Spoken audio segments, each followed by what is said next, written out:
Bom, durante a agenda no país asiático, o presidente também declarou que vai concorrer ao mandato presidencial. A gente também vai ouvir esse trecho.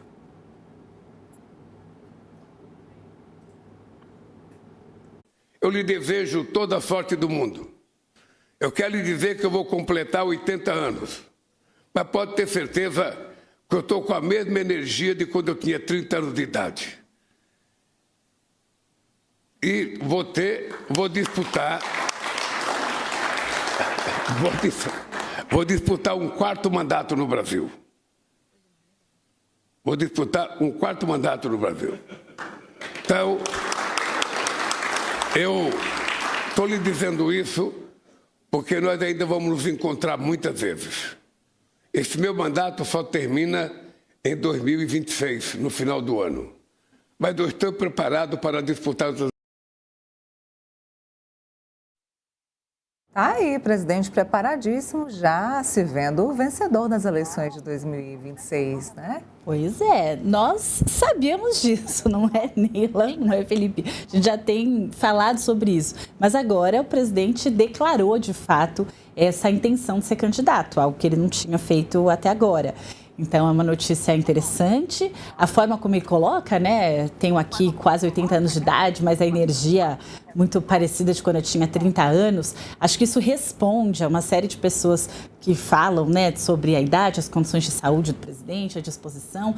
Mas confesso que, além dessa energia do presidente, que bom que ele se sente assim, é algo que precisa, de fato, ser levado em consideração por ele, trabalhado mais seriamente por ele, uma possibilidade de sucessão, não é? Para quem é eleitor do presidente Lula, uma das preocupações é que, mesmo ele com tanta energia, não vai dar para disputar mais nenhuma eleição, caso ele seja vencedor agora. Então, quais os planos para depois, presidente Lula? Felipe, a gente já sabia que não teria aí uma outra opção para a esquerda na candidatura à presidência no ano que vem. Lula, então, agora já deixou claro e já se vê vencedor. É um quarto mandato e ontem nós conversamos sobre isso aqui, o quanto eu me assustei quando eu ouvi uma pessoa dizer governo Lula 4, o mandato Lula 4. Eu falei, meu Deus, um presidente que governa um país por 4 mandatos e que ainda indica uma outra candidata, que no caso era a presidente Dilma, que teve um mandato e meio. Ou seja, muitos anos de PT aí à frente do governo, muitos anos de Lula à frente do governo. Podemos esperar a mesma força de quando ele tinha 30 anos?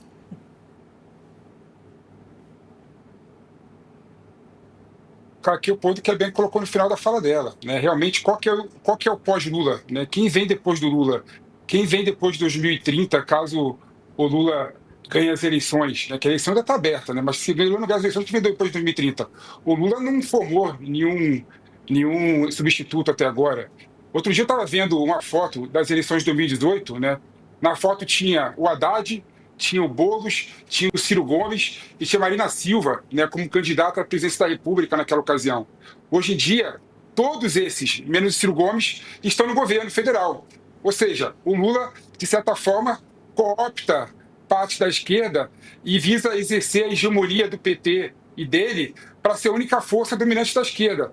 Isso é muito ruim para a esquerda, que não encontra nenhum quadro político novo e razoável, não é? Quando você vê, por exemplo, o Boulos abrindo mão, até agora, de disputar como deputado federal ou como senador as eleições do ano que vem para ser ministro do Lula, na minha opinião, é um recado que o Lula está dando o seguinte: opa, o Boulos pode ser o meu substituto, né?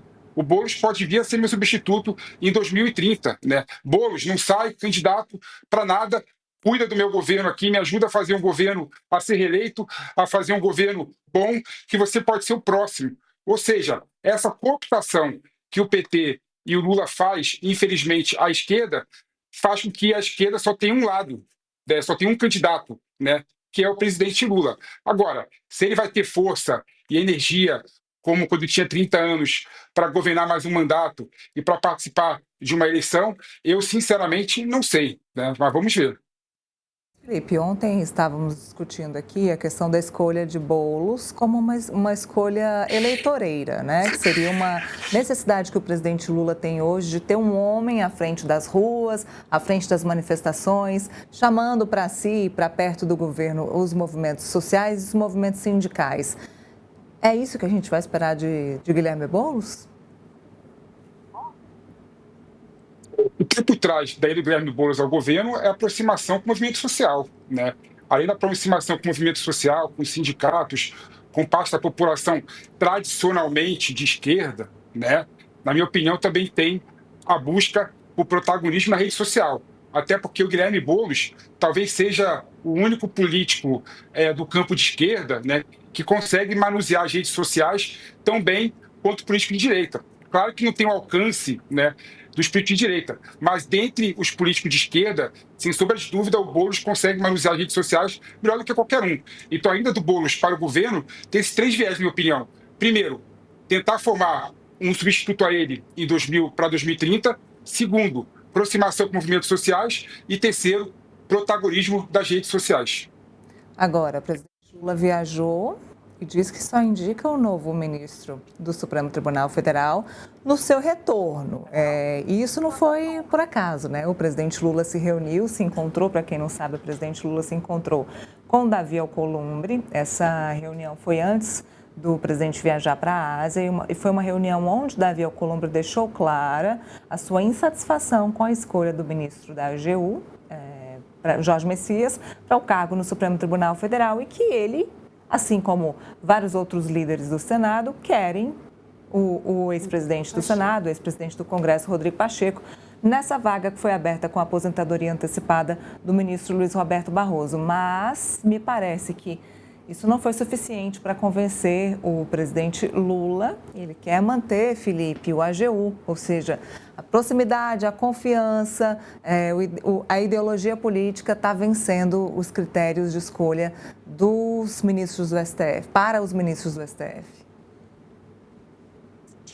Exatamente. Agora tem um ponto engraçado, né, interessante na história toda, é que todos os ex-presidentes do Brasil, a maioria deles, né, sempre escolheu seu ex-AGU para ser membro do Supremo Tribunal Federal. O Fernando Henrique Cardoso escolheu o Gilmar Mendes, que na época era AGU dele, né? O Bolsonaro escolheu o Mendonça, né, que era AGU dele. E agora o Lula também está seguindo esse pragmatismo e está escolhendo o Messias para ser o seu indicado a ser ministro do Supremo Tribunal Federal. E, na minha opinião, Neila, a questão está muito ligada ao Brasil, né? O Brasil, gostando ou não, o cenário que você analisa, o cenário cru do Brasil, você vê que sempre o presidente da República vira réu em processo do STF. Foi assim com o Lula na Lava Jato, está sendo agora com o Bolsonaro no crime contra o Estado Democrático de Direito. Então, o Lula, na minha opinião, está tendo uma atitude pragmática e está indicando aquela pessoa que ele consiga dar o telefonema, que ele consiga ter proximidade, lealdade e fidelidade e possa, caso ele venha a ser processado quando sair do mandato, possa julgar favorável a ele. Agora, claro que isso não é republicano, claro que isso não é democrático, mas você, se fosse presidente do Brasil, faria algo diferente? Essa é a pergunta. Bom, ainda bem que não temos essa pretensão e nesse lugar do jornalismo nos cabe o questionamento, né? A pergunta, se não é republicana a indicação do seu AGU, pensando naquilo que é critério para a escolha de um ministro ou uma ministra do STF, tem a ver com competência técnica, com conhecer bem a Constituição, com compromisso com o país, reafirmo o absurdo do presidente nem ao menos cogitar mulheres ou mulheres negras para essa função. Mas eu queria te perguntar, tanto Neila quanto Felipe, uma coisa que o Felipe tinha dito antes. Quando ele olha para o Boulos e dá essa indicação para ele de que talvez ele possa ser um sucessor, me parece que o Lula gosta também de fazer as coisas desse jeito.